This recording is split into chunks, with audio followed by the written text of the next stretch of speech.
G'day viewers, this is Troy from Troy's Visual Arts channel. I've decided today to dig out my old vintage TV camera tubes from the iconoscope and image orthicon era, because I felt like having a look at them again, because I love these old camera tubes. So I thought I might make a little video of them, just to show you in greater detail. I know I've made a video in the past using my Sony AVC3250 Westinghouse camera in black and white, featuring a sample of my camera tube collection, but this video I'm going to show you all of my early camera tubes, the iconoscope and the image orthicons. So starting with the iconoscope, here I have in box my RCA 1846 iconoscope camera tube. Just going to carefully pull it out and place it on my blue table.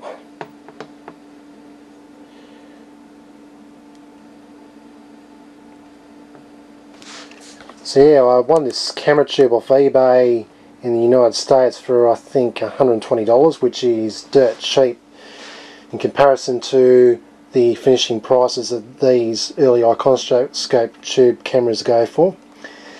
So that was a lucky score for me, considering the fact I'm on a money budget pretty much all the time. So yeah, $120 I won this camera tube, and it's in very fine condition. It looks to be still under vacuum. Doesn't appear to be any white spots anywhere, and it looks nice and clean on the inside. So I believe that this camera tube will be a goer when rigged up to a camera system. I of course do intend to, one day when I'm a lot more smarter in building cameras, make a workable camera out of this tube. I believe that it's actually quite a lot more simpler to build a working iconoscope camera than it is to build an working image orthicon camera utilising modern circuitry, as it only requires a smaller deflection tube somewhere down the neck to deflect the beam, and I don't think I believe it doesn't require a focusing tube at all like the image orthicons do. And of course the circuitry to drive it would be, I believe, would be a bit less than that for the image orthicons. Anyway, getting back to the tube, as mentioned, it's in quite nice condition. I'll just navigate around the tube, and there's the original RCA logo, V1, not sure what that means.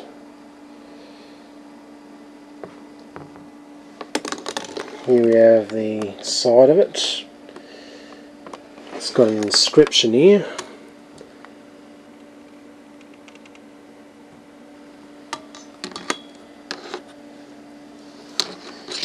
There of course is the image plate where the picture gets focused onto and the beam scans. The interesting thing about these iconoscopes is the fact that the beam scans the plate at an angle, and this sort of, and this camera would this iconoscope tube actually, like all iconoscope tubes and any tubes that sort of scan at a slant, require keystone distortion correction circuitry, as you get trapezoidal distortion, and there's also the also needs S correction as well, which is another distortion factor that happens with these iconoscopes. I'm sort of speaking off memory anyhow, so I may not be, I'm not completely right in my facts probably, but anyhow. There's another number here. I wonder if that's the tube number that's been made, as in the quantity number. I wonder if this is the 10,048th tube made of this variety. anyhow, going to the back of it.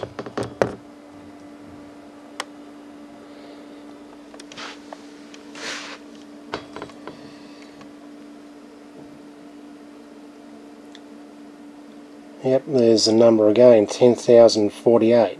I guess this might be the 10,048th tube made, I presume. But correct me if I'm wrong.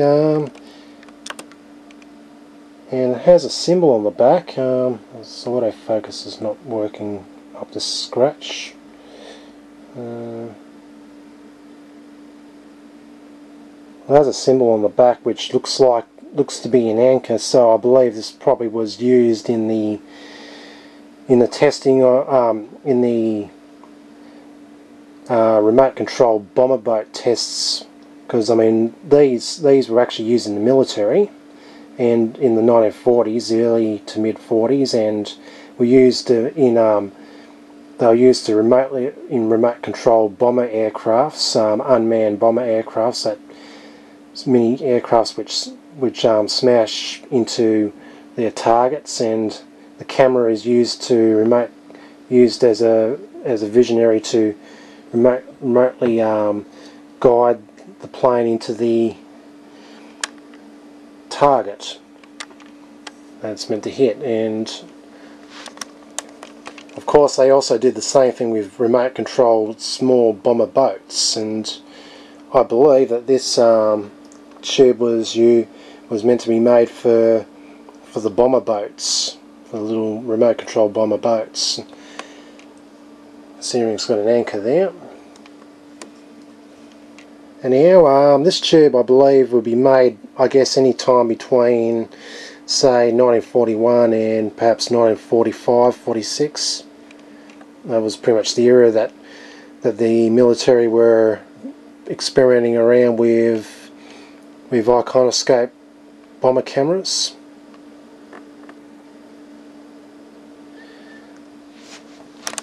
Anyhow, not much more else to say on this tube, except it's a very nice tube and it's in very good condition, and I believe it's under vacuum. Anyhow, I'm going to move on to my image orthicon tubes. So carefully place my iconoscope away. Place it in as much cushioning as possible, as I'm very adamant on these tubes being well kept and not sustaining any damage. So moving on to me image orthicons now. I've over the past 2 years have bought about 6 image orthicon tubes, and one of them is on indefinite loan to a friend, so I haven't got it with me at the moment. Anyhow, this is my first image orthicon tube on display. 3-inch variety is standard image orthicons used in your 1950s RCA TK30-31 black and white cameras in America, and of course used in any other 3-inch image orthicon cameras worldwide. You give me a well, hold on a sec. This is a 3-inch tube housed in its original packaging, and it's in very good nick too. I believe this tube was probably one of the later made tubes, going by a friend's knowledge on dating tubes by their logos and all that. This one was probably made in the mid to late 60s. So it's using printing.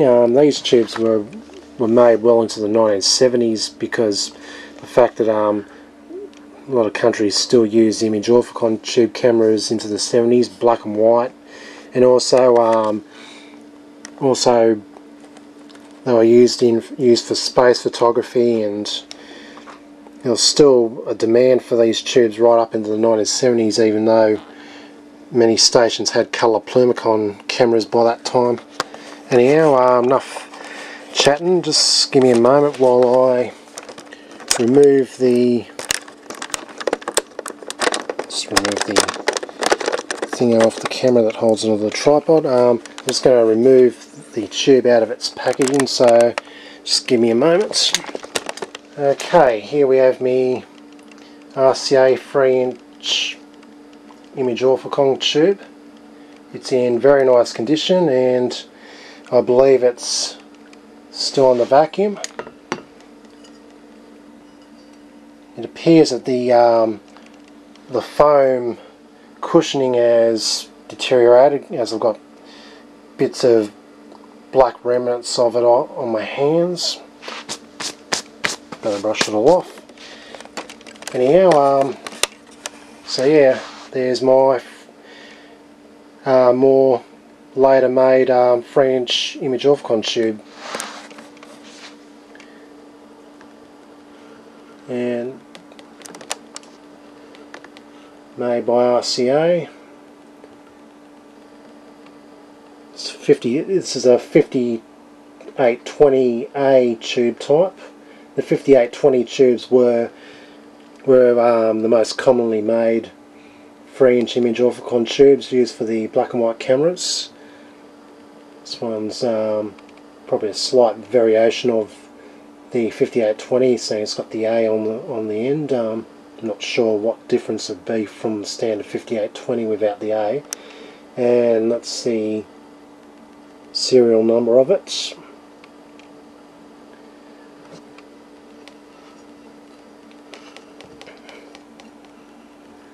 Looks very nice and clean on the inside. It actually looks practically brand new, as if it came fresh out of the RCA tube making plant. So here, of course, at the front you've got a pretty much transparent looking image plate on the inside, photosensitive plate. Then you've got your diodes on the dynode connection, or I believe, yeah, the dynode connections, but I'm not 100% certain, as it's been a while since I looked at the facts on them, the data sheets I got. I believe they're the dynode connections on the neck of the tube.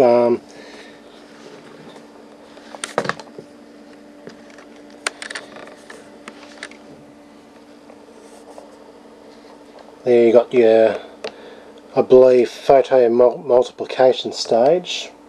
Actually, I think they might be the diodes, where the image, where the signal gets amplified astronomically and to produce a nice, clear, good picture. Of course, yeah, these image orthicon tubes, they are so sensitive that with some special photo multiplication adaptation, you can pretty much pick up light by just lighting a candle in the dark, and lighting a candle in the dark will pretty much light up the whole room on the tube, or the tube will pretty much pick up the light that we cannot see from just the candle lights. That's what I read up anyhow, just going off memory. But anyway, yeah, these tubes are very, very sensitive to very low light, so much more sensitive than the predecessor iconoscope tubes. These tubes were well known for making major black halos around bright objects.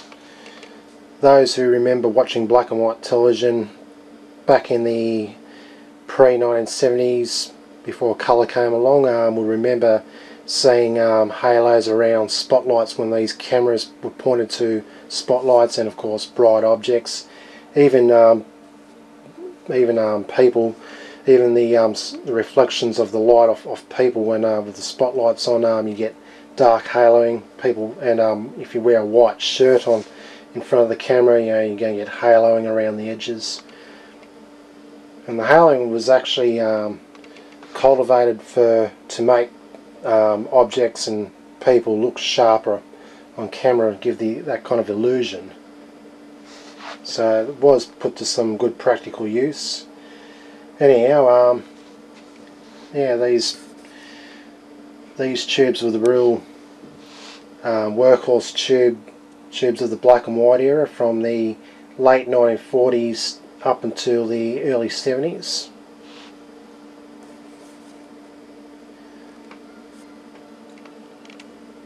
Anyhow, yeah, as mentioned a few times in the past, I intend on building a working camera from one of these 3-inch image orthicon tubes. Of course, I have not yet gotten around to it. I've gotten around to gathering up heaps of data and stuff, but haven't yet gotten around to fully building one for many reasons, personal and non-personal. But I'll eventually get there. Anyhow, enough of me crapping on. Let's just have another look at the tube. Here's the tube from the back.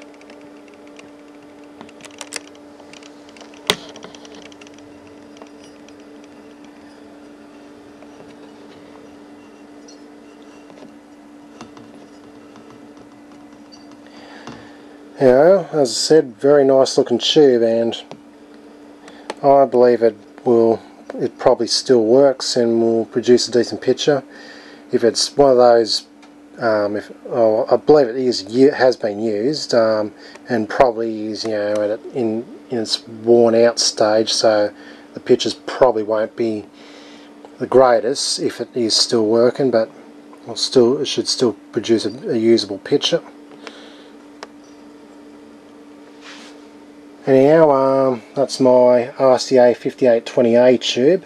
I'm going to now pull out another of my 3-inch tubes, so give me a moment to pack it away and we'll pull the next one out. Alright, here's my next 3-inch image orthicon tube. This is the General Electric GE 5820, another common 5820 3-inch image orthicon tube, very much like the last one, the RCA. This one I believe was made probably in the mid-late 50s or early mid-60s, somewhere between 1955 and 1965 I am guessing.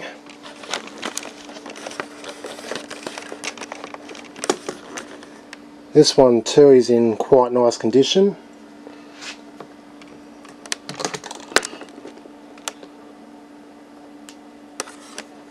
I believe this would have been made a lot earlier than the RCA tube because it's still got... This camera seems to want to switch off if I tilt it down too far. Yeah, this tube probably is earlier than the RCA tube due to the fact it's still got printing on the tube neck.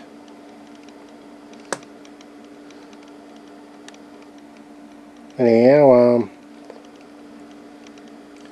yep, there we are, General Electric with the famous GE logo.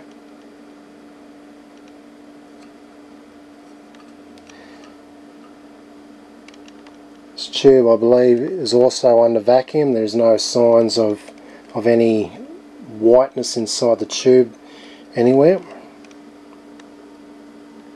It's in quite nice shape. The only thing though is when I bought this tube off eBay, the seller had it sitting face down, which is definitely not a good thing for these tubes, because all the particles inside at the back of the tube can fall down onto the face plate, creating spots on the image pickup plate, on the photosensitive plate, which of course will come up on screen as black dots, I believe. Even on the packaging it states which side to keep the tube facing, which by all means the tube should face upwards. It's okay to face it down the side like that, Of course, you can apparently tilt them down to a certain extent, but probably only about, say, that far. There were special rules with image orthicon cameras and how far they can tilt downwards for that particular reason. Anyhow, if this tube is working, it will probably create a spotty picture, considering the fact that it had its the front facing down and the particles falling onto the photosensitive plate. Anyhow, this is my very first image orthicon tube I picked up, or should I say I won off eBay. I won it for a relatively cheap price, and yeah, here it is.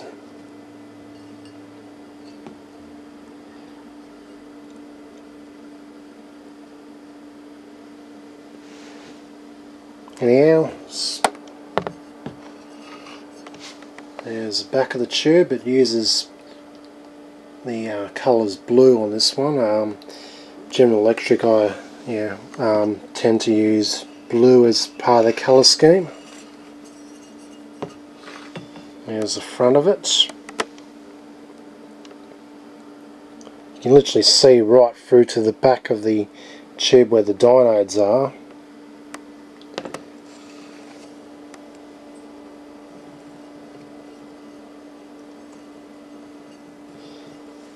There's where the target connection is.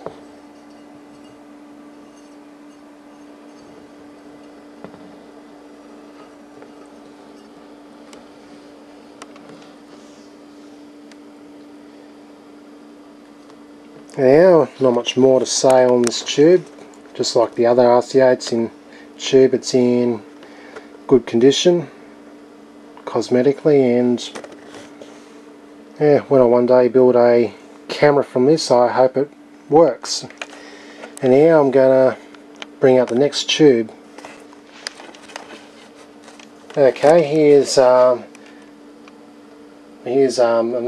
image orthicon tube, 3-inch variety once again, and it's a 5820. Well, this is a Westinghouse brand, WL-5820. Westinghouse is another big American electronic company, just like General Electric and RCA. This is nice and neatly packaged in a skin tight plastic casing. I say skin tight because it's the plastic pretty much fits around in the shape of the tube. Gotta love the old logos on these tubes, look pretty cool.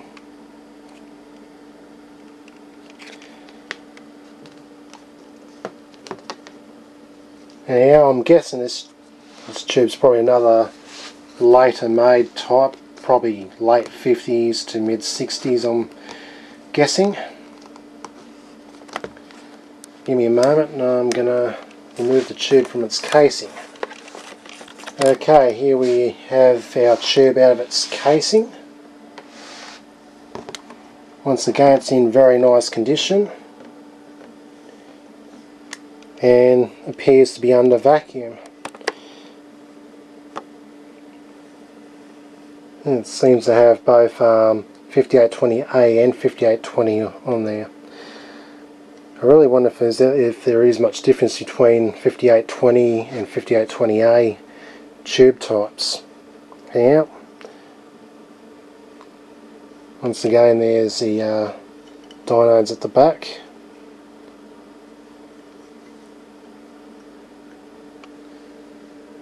And this one also has a black base. There's the front of it. Once again, you can see right down to the diodes at the back.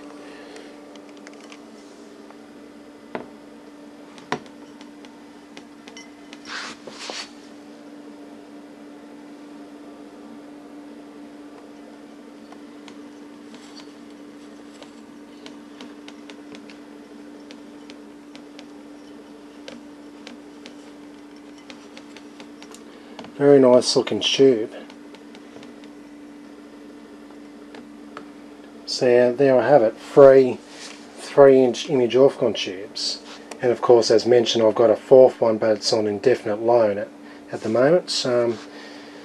Yeah, the one that's on loan is actually a very early RCA 5820 type, which has a mustard base where the pins are. It has the back base area is a mustard colour instead of red. I believe that tube was made in the early to mid 50s. But yeah, it's on indefinite loan at the moment, so I can't present it. Anyhow, so yeah, here this is my Westinghouse 5820 3-inch image orthicon tube.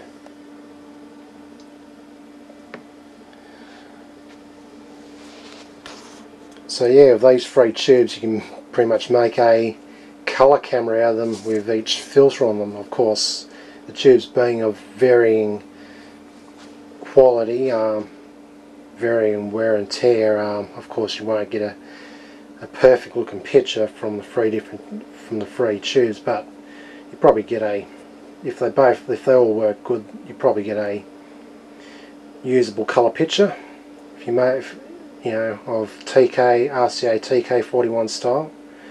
However, the RCA TK41s didn't use 5820s, they used a more specialised, I think not sure, it's a 67 tube number,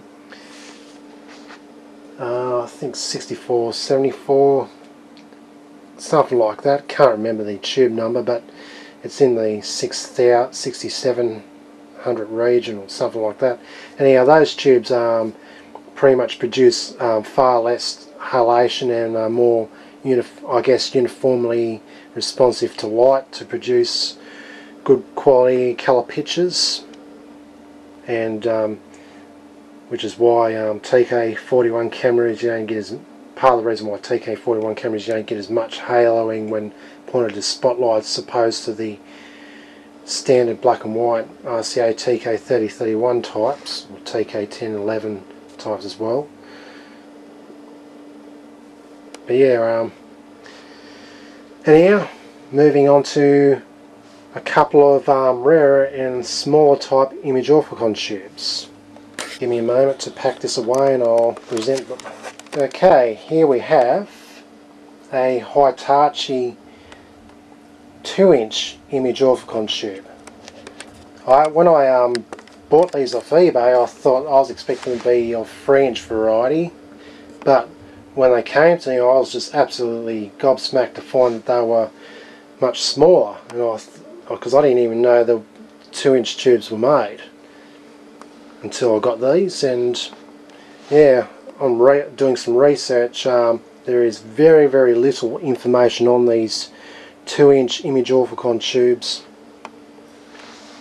which is a bit of a drag because I want to know a lot more about them. Even the camera experts have questioned about the 2-inch tubes and not sure themselves. Anyhow, of the little info I found, these tubes were made starting from about 1965 by, I think, NHK, and they supposedly produce much better quality pictures than the 3-inch image orthicon tubes. I assume that these were used for specialised purposes, not for studio camera use, but more so for specialised industrial purposes like space photography. I think NASA would have used these for space photography in the 60s. So as I know, image orthicons were used for space photography and filming. They probably were used for medical purposes, maybe. That's my phone, never mind that. They probably were used for other industrial applications, and perhaps scientific microscopic photography, anything along those lines. Those are my wild guesses. My phone again. Anyhow, this tube comes in its original plastic box. I believe this tube was probably made in the mid-late 60s, possibly early to mid-70s even.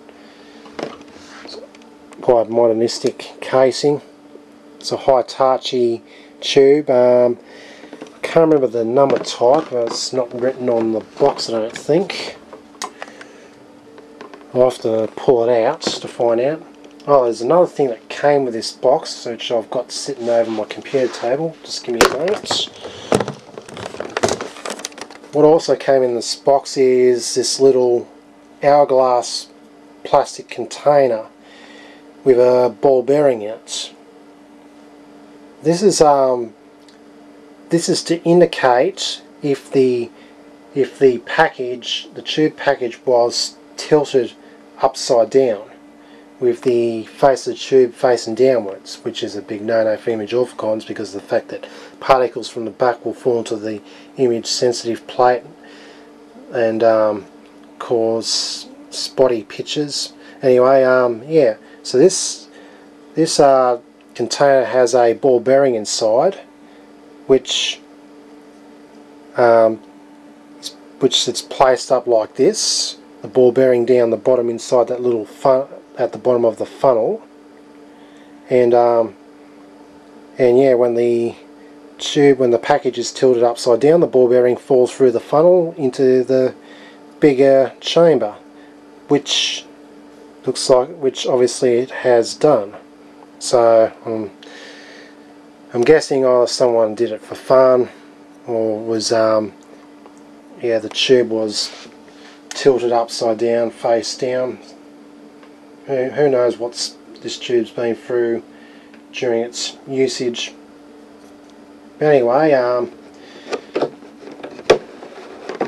when you look inside the container, this plastic container it sits inside that support there, which of course will sit like this, I believe. Anyhow, I'm going to pull out the tube. It comes with it's got its original foaming, which of course is in good shape. Normally foam will deteriorate after many years. And this is the 2-inch tube. Oh, a small little fellow it is. Yeah, the number on this tube, the model number of this tube is a HS124E or 12-4E. One of the two. And it's got serial number on there. It's actually been written on there, which is interesting. Normally they print it. So I guess these are probably custom made. That'd be my guess. I hear that there was the image iconoscope tube as well, which came in 2-inch variety. The iconoscopes, they were made in 4.5-inch size, and they were actually a bit bigger than the 4.5-inch image orthicons. And yeah, one of my friends has a 2-inch version of the iconoscope. I don't know if they made 3-inch iconoscopes, but anyhow, getting back to this tube, I'll place it on the table, move the container over a bit. It's going to roll obviously, but yeah. Anyhow, there's a tube, and it's much smaller size. Suppose we'll stick a 3-inch image orthicon beside for comparison. I'm not going to bother taking this out of its case, but I'll stick it beside and you can see the difference in size.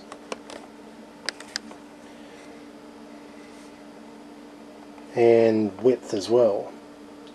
So yep, standard 3-inch and your rarer 2-inch.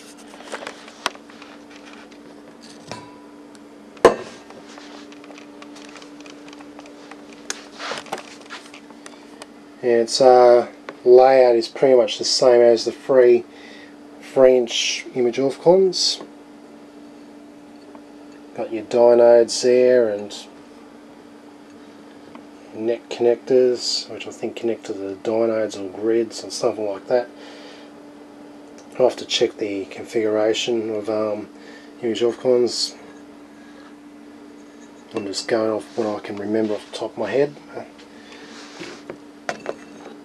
Of course, there's the front of the tube. You can also see down this down this tube to the back, and there's the rear of the tube.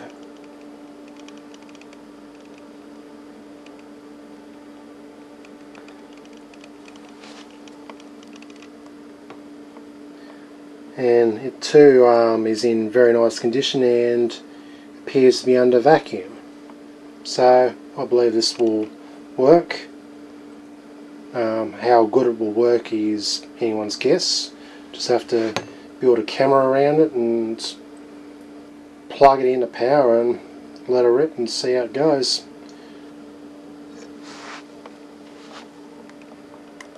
If anybody has any information on these 2-inch tubes, I really would love to hear from you. So just send me a message to my YouTube email or my given email address in my YouTube account. So I really love to know more about these 2-inch tubes. And I've actually got not just one of these tubes, I've got another tube sitting over my bed. I'll pack this away and bring it out. And here's my other Hitachi HS124E 2-inch image orthicon tube.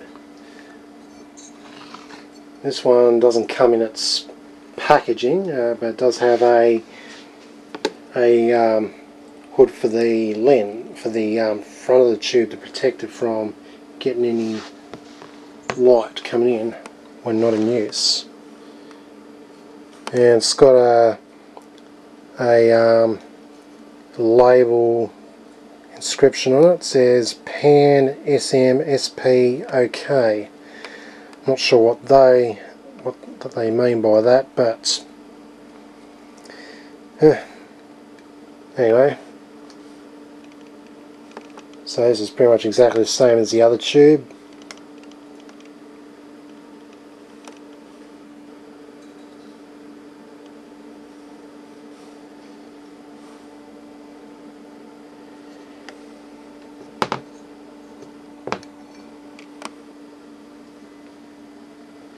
Anyhow, that's my collection of my rarer vintage image pickup tubes from the iconoscope and image orthicon era. I've of course got a bunch of Westinghouse tubes sitting in box as well. I'll pull them out in another video, but this video is pretty much featuring my really early tubes. Anyhow, I'm glad to have these in my collection, and I hope to one day build working cameras out of them once I get all my resources, knowledge and motivation together. Anyhow, hope you enjoyed this video. This is Troy from Troy's Visual Arts channel signing out.